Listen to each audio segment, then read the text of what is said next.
Less than a week to go for the Battle of Britain, the former unified heavyweight king Anthony Joshua and the self-proclaimed king slayer Daniel Dubois. Just a man he don't know what's coming to him. He don't know what's coming, He's, another fight to me that I need to get through and, go and break him down and, expose the vulnerabilities in him and break him down and go out there and do what I was born and trained to do from when I was a young kid.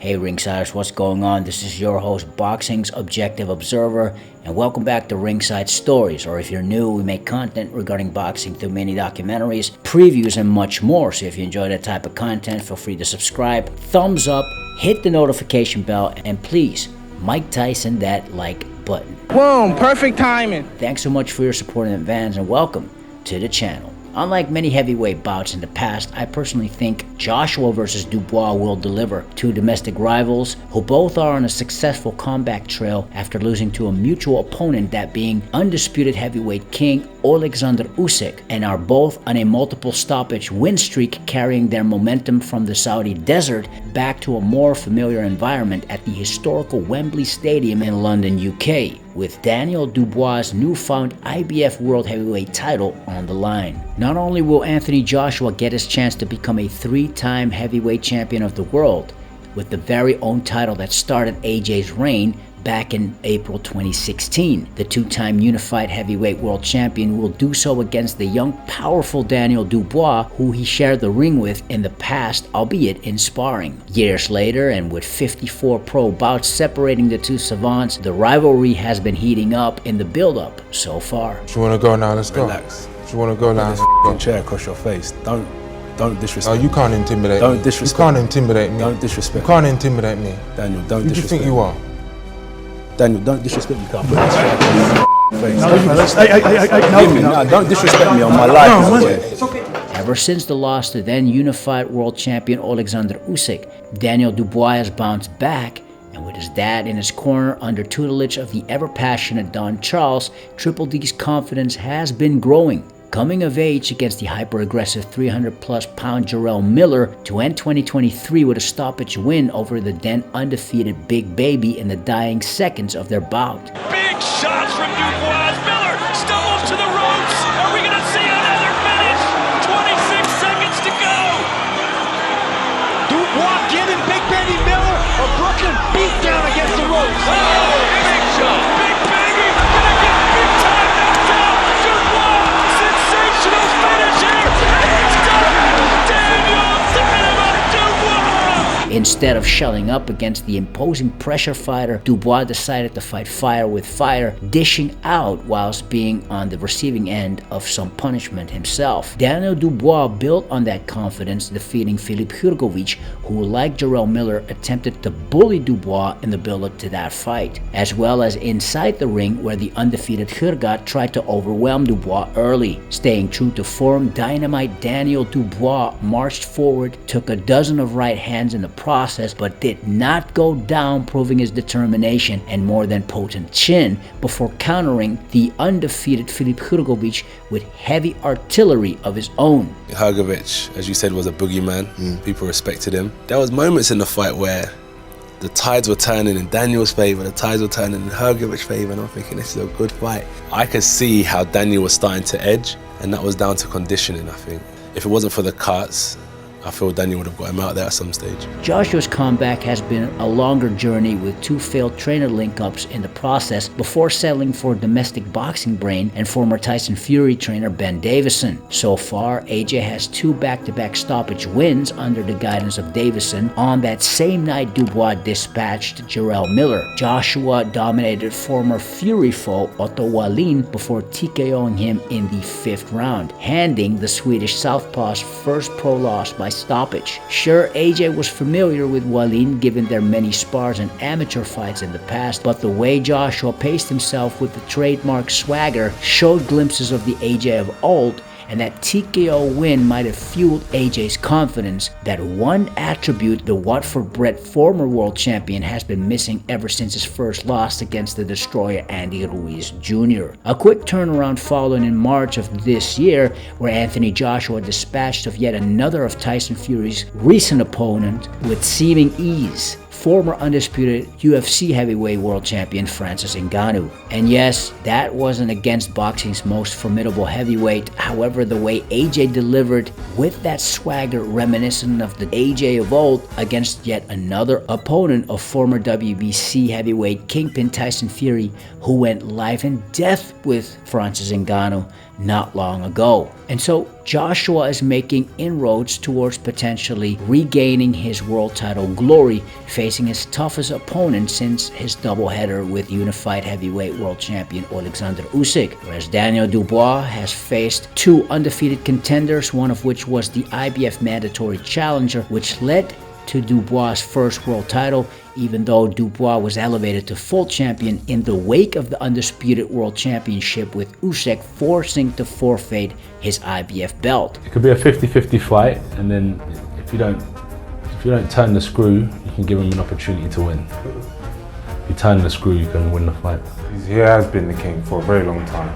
He's definitely been the king, but I need to become the king slayer on the night, and to conquer that, take the throne from him, and everything with a beginning has to have an end there. Anthony Joshua versus Daniel Dubois is a matchup with two top British heavyweights, Dubois having the better recent wins, AJ having the better overall resume. Now, if we take a look at the strengths and weaknesses of both Anthony Joshua and Daniel Dubois, we can sum it up like this. Anthony Joshua has knockout power in both hands, but if Ben Davison has done anything to improve AJ's game, it's been to tweak his punch mechanics to allow him to generate more power than ever before. Joshua's bread and butter is at mid-range. Most importantly, his counterpunching abilities. His big frame disguises the fact AJ likes to set traps, and many opponents have got caught into much trouble because many seem to have been under the impression AJ is just a slugger or power puncher. Take into consideration that Anthony Joshua is quite accurate for a big man, not of those heavyweights that lands lots of clubbing, cuffing shots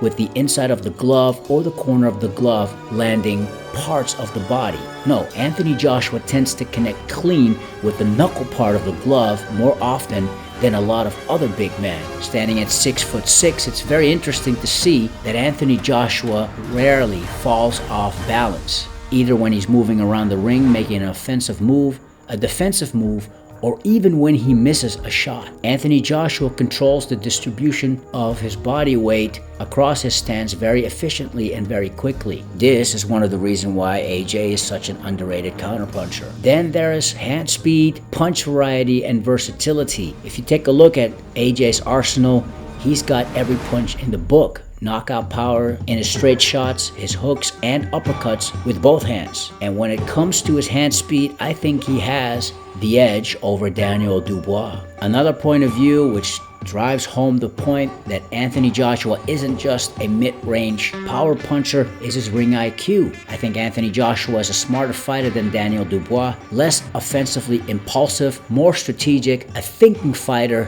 thinking several moves ahead. If you take a look at Anthony Joshua's weaknesses, it is his average stamina. Anthony Joshua, with his accuracy, picks his punches as opposed to emptying the tank and gassing out quickly in a 12-round fight. Number 2, the average chin. Anthony Joshua doesn't have the worst chin of all heavyweights, but not the best either. If Daniel Dubois can avoid or take AJ shots in the first half of the fight without being too damaged, then there's a chance of overwhelming AJ late in the fight, a similar fashion to what he did against Filip Hrgovic. Add on the poor survival instincts that Anthony Joshua has. Because when Anthony Joshua was hurt against Dillian Whyte, against Wladimir Klitschko, and especially against Andy Ruiz Jr. in their first fight, he did not show good survival instincts at all. He was pretty much a deer in the headlights, as opposed to a fighter who stays calm, taking the most appropriate defensive action before recovering and making a counter-attack. That is one of the opportunities that Daniel Dubois has if and when he gets Anthony Joshua hurt. Speaking of Triple D, Daniel Dubois' strength include aggression. In his last fight against Filip Hrgović, Dubois did not allow Hrgović to settle. He was on him for 3 minutes of every round, which forced Hrga to throw a lot of punches and expend a lot of energy trying to keep Dubois off. It caused him to get tired, at which point Dubois was able to start landing more frequently and take control over the fight. Secondly, Daniel Dubois is fearless. Daniel Dubois has this mentality where he's willing to take risks, willing to gamble in order to land his shots, which makes Dubois dangerous. Daniel Dubois might have the most powerful jab in the heavyweight division. I think it's powerful enough to hurt Anthony Joshua, especially if and when he strikes Anthony Joshua clean. Then Dubois is a good puncher with both hands, probably not among the top 5 punchers in the division, but I think he hits hard enough to hurt Anthony Joshua, who again has an average chin. Daniel Dubois has the youth, the work rate, and stamina, and at 26-year-old, he fights like a 26-year-old with lots of energy, which we saw against the likes of Jarrell Miller and also in spots against Filip Hrgović. And that is another advantage that Daniel Dubois takes into this fight with Anthony Joshua. Recent opposition. Daniel Dubois has fought tougher opposition in his last couple of fights than AJ has, so he's battle hardened at this point in time. He's also proven to be able to deal in a fight, ready for a tough battle. Now let's talk about some of the weaknesses. Daniel Dubois has poor defense. He got hit against Jarrell Miller in what was a close quarter fight, which did harden Daniel Dubois' character and fighting spirit, but especially in his recent fight against Filip Hrgović, Daniel Dubois took a dozen of right hands flush. And there's a difference between an undefeated contender in Filip Hrgović hitting you with clean shots and a proven former 2-time unified heavyweight champion of the world who has been an elite during his reign and arguably still is elite, with 25 of his 28 wins coming by way of knockout or stoppage. 2. Daniel Dubois' lack of sophistication. He's almost exclusively a lead puncher, tries to bully and overwhelm a fighter, but it makes his attacks somewhat predictable and easy to anticipate. Daniel Dubois is not the most clean or accurate puncher, and Daniel Dubois has a proven track record of quitting. He did that against Joe Joyce back in 2020, and more recently in 2023 against then undefeated unified champion of the world, Alexander Usyk.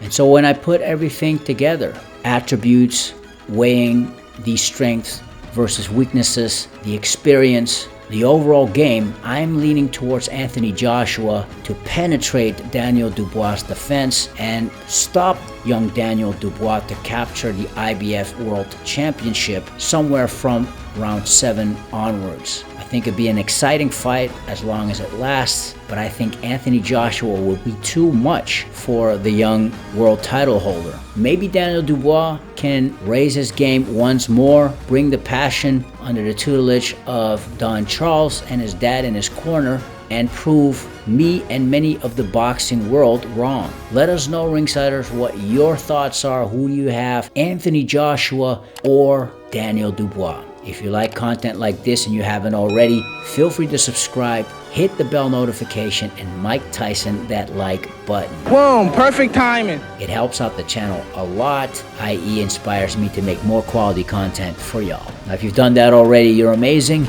We already know that you are the true undisputed world champion. Till next time, Ringsiders, this is your host, Boxing's Objective Observer, with Ringside Stories. Thanks for watching, and have a legendary day.